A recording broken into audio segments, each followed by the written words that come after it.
even though if we don't reach some sort of super powerful intelligence, which I'm afraid to get there, the AI that we have today are already really powerful. And especially for processing large chunks of data, which take us a lot of time.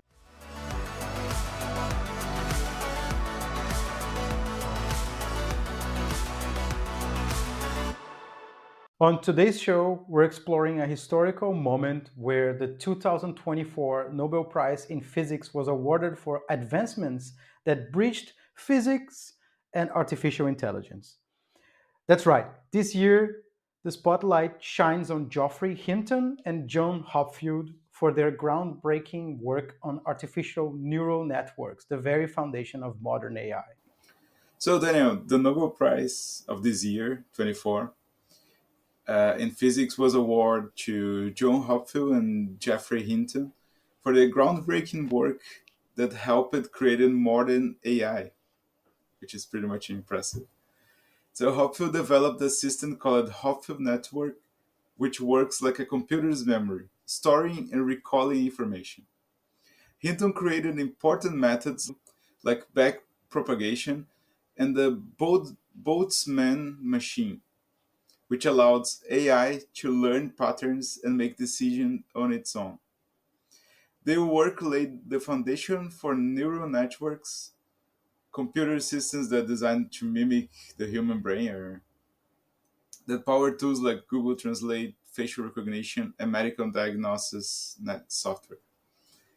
Their discoveries combine physics and AI, helping machines handle complex data and solve tough problems in many areas, such as studying particle collisions in physics or understanding molecules in biology. So, both scientists warn about the risks of AI. Hinton has raised some concerns about AI and the ethical guidelines, and their work has not only advanced technology but also highlighted the need to balance innovation and responsibility. Yeah, like basically, as far as I know, when neural networks were invented or they discovered this way of processing information, that was like a groundbreaking discovery that speed up AI development, and it brought us or allowed us to be where we are today with the large language models. A key scientific breakthrough that led AI to evolve to the shape that we have it today. Yeah, it's amazing to see how Nobel Prize is like rewarding these discoveries. So I feel that this kind of innovations, and Hinton is the godfather of AI, as you mentioned. Like it's such an important and remarkable year today, I think. So perhaps we can talk a little bit about what neural networks are. Yeah. So actually, neural networks are computational models that are inspired by the human brain, designed to recognize patterns and learn from data. So it kind of simulates the way that we mimic our thoughts. And I think you know a little bit more about it, isn't it? Yeah, I mean, nothing that much different from what you just said. So I think the key difference is that it tries to mimic how the neurons work in our brain. So it's not a linear process. So they connect to it to several nodes until they get to a different output. So this more complex way of solving allow neural networks to handle more complex tasks like image recognition and natural language understanding, which a lot harder for traditional algorithms to solve. And taking into consideration that, like, how do you see that the Hopfield network and the Boltzmann machine contributes to an AI evolution? I think the Hopfield network introduced the concept of associative memory, where patterns can be stored and retrieved even if they are noisy or incomplete. So the concept basically mimics how human memory works, and and became like a stepping stone for modern AI, to my understanding. And the Boltzmann machine developed by Hinton use probability to learn from data without explicitly programming.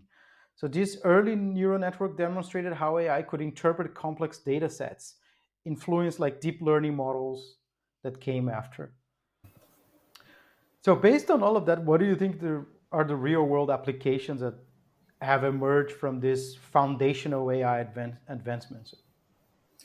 That's a really good question because everything that we are using in a daily basis, for example, Google Translator, it comes from this network and these advancements. Image recognition, for example, if you see a cat and then or take a photo of a cat and then Google said to you that it's a cat, or even other programs, they are all comes from the same technology advancement. The medical diagnosis, for example, if you all these scans, that found disease.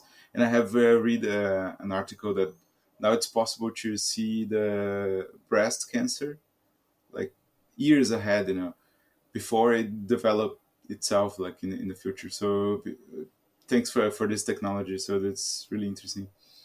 And when we talk about data sets and databases and how complex it is to analyze this data, it's a really good advancement for scientific research, I believe, because then we can process all this data super quickly.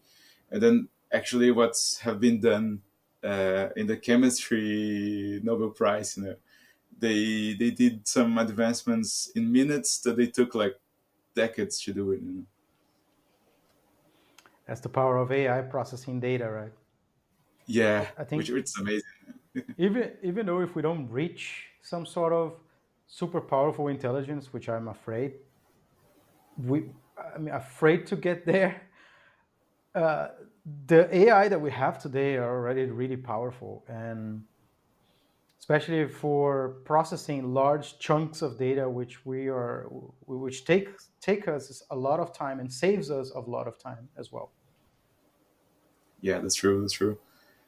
And we use AI like in a daily basis, and it's really good. If, for example, if you take some press release or some like documents from how to call this annual reports from the companies, they're super complex. Sometimes they're like 50 pages of stuff, and then you sometimes it's only a few of the information there. It's good for you. So you can use AI to interpret all this data and give you only the important aspects of this document. So for me, it's I cannot live without AI anymore. To be honest. I haven't seen any report that mentions how many companies are actually using AI to analyze reports like that. But I can take a guess that everybody that implemented AI, or every company that implemented AI inside, is probably using this to interpret this kind of stuff, because it's otherwise they're just wasting potential. Yeah, definitely. How about we talk a little bit about the ethical challenges that came from these advancements in neural networks? Do you want to talk a little bit about that? Yeah, I have seen that some data coming from HRs, they are selecting people through some specific standards. And then, for example, there was a company that they were feeding the AI only with men, and then the AI was selecting only men, for the roles, even though women were like in the same level of men in terms of education and background. So this kind of things can be pushed by AI, so AI can create this bias preset. Yeah, when the data is not good or it's not fair, then of course you're gonna end it up like with a model that is also biased towards that data, right? So we also need to be very mindful when we train these models. So autonomy and control. I think we already discussed here in the podcast that maybe we are creating something that more intelligent, and maybe it can be uncontrolled, in many ways, creating their own language. So maybe the machines will talk to each other without we, all of us humans understanding their language, or even taking decisions. For example, global warming is because of humans' existence, so they will just cut us from the from the equation. Stuff like that. We don't know what can happen. I think that reminds me of an interview that I saw with Geoffrey Hinton, the Nobel winner, Yeah. about yeah, that he doesn't think that you need to have like a very intelligent AI to create a lot of disruption for, you know, something bad happen. You just need autonomous AI.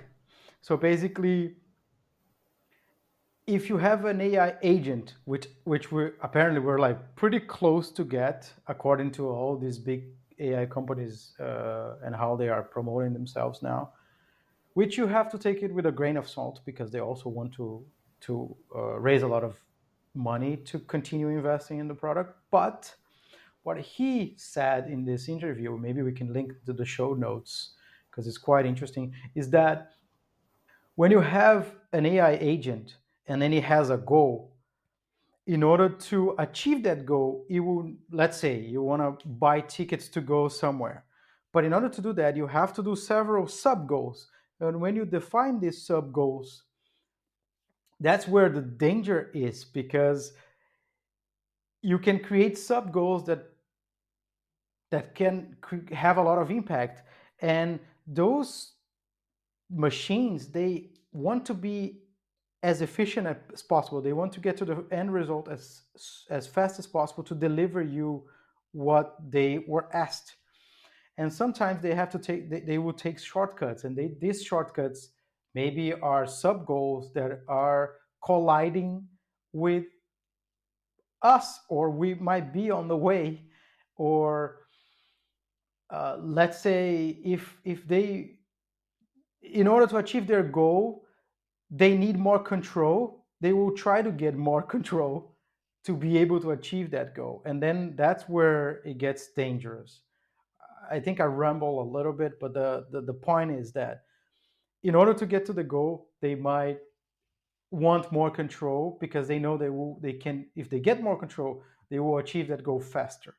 So that's where the danger lies if we don't have some guardrails around these technologies and can prevent them from getting all the control they need. Yeah. And I can give another example of. I always think about these algorithms from social media. They are creating a lot of issues in our world.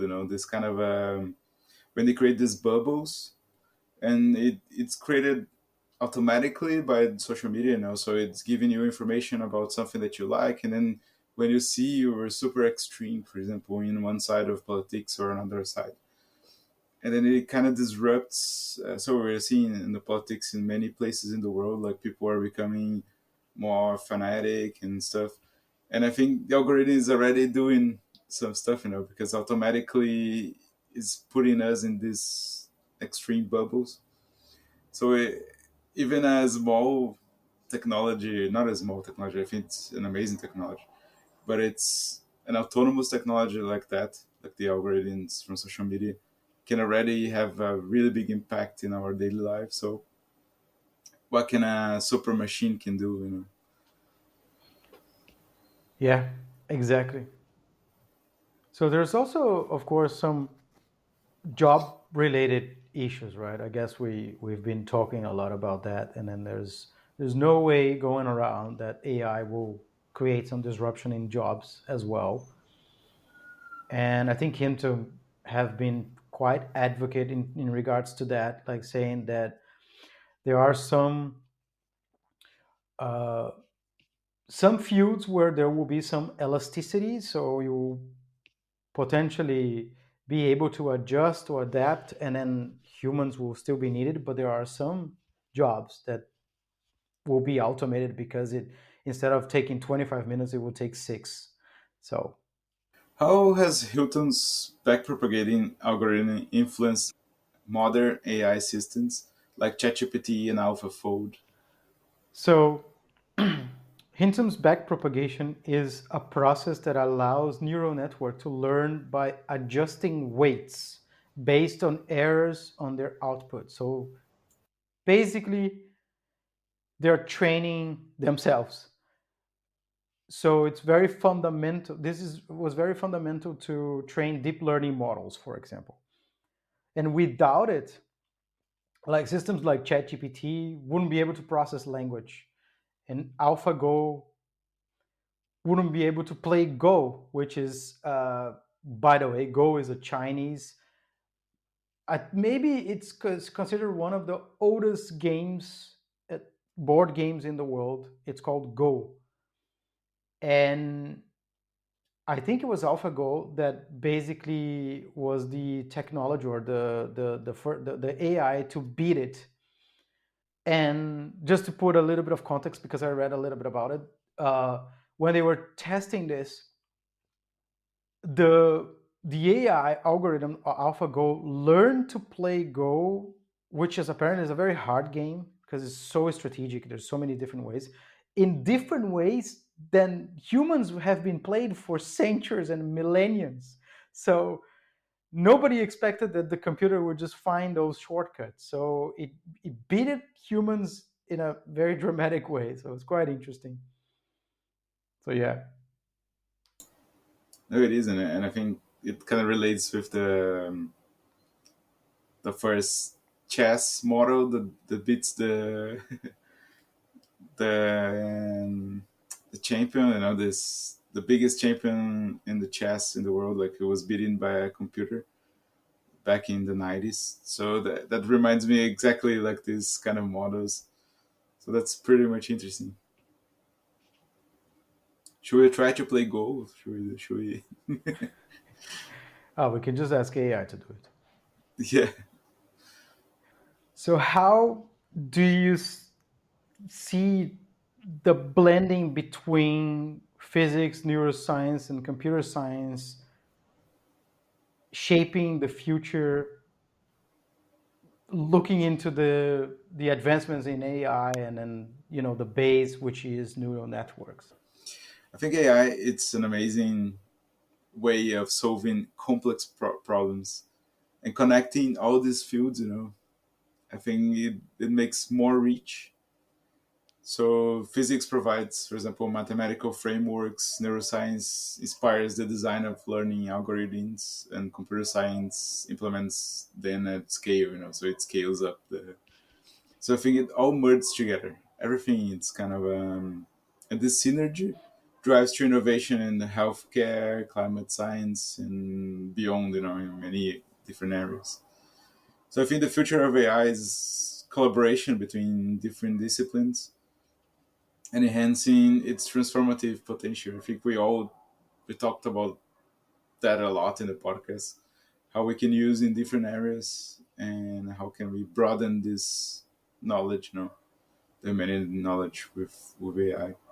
And I want to ask you, like, I know that you have seen some stuff about Hinton's. Uh, what about Hinton's concern about safety? What do you think about that? Or what can we learn from him? Yeah, he has been very advocate about safety around AI because he's really scared that we're gonna create something that will lose control of it. So he has been talking in different. I think I've seen different interviews with him where he was talking about that one good way to try to enforce safety is to, instead of taking about using part of the budget or part of the revenue of these big companies into safety, his approach seems more logical because it then taps into the bottleneck of the technology, which is computational power. So in his suggestion, one third of any AI computational power, any AI company computational power should be used for safety to look into what kind of guardrails, how what kind of protection can we put or constraints can we put to this model so they don't go out and start spreading and create and potentially can create problems, some problems for us in the future. I think it's really it's something that we need to be concerned and be taking into consideration all these things, because if we don't regulate it, I think something that he always emphasizes, regulate AI, it kind of and monitor its applications. It will ensure that human values are in the first point, so we don't take out all of this humanity that we have, and that's the dangers. I think that you highlight that really well. That's the dangers that are placed in the table now if we don't take care of the safety and take care of the how AI is evolving without anyone taking care of it.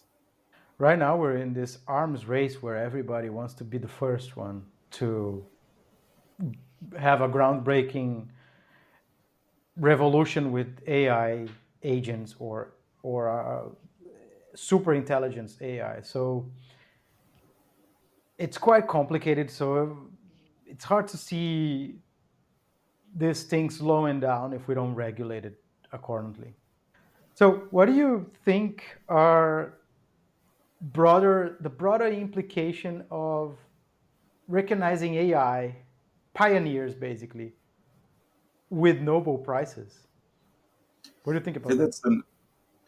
I think it's a remarkable thing, and I think awarding Nobel prizes to AI pioneers elevates public awareness about AI, and its transformative power.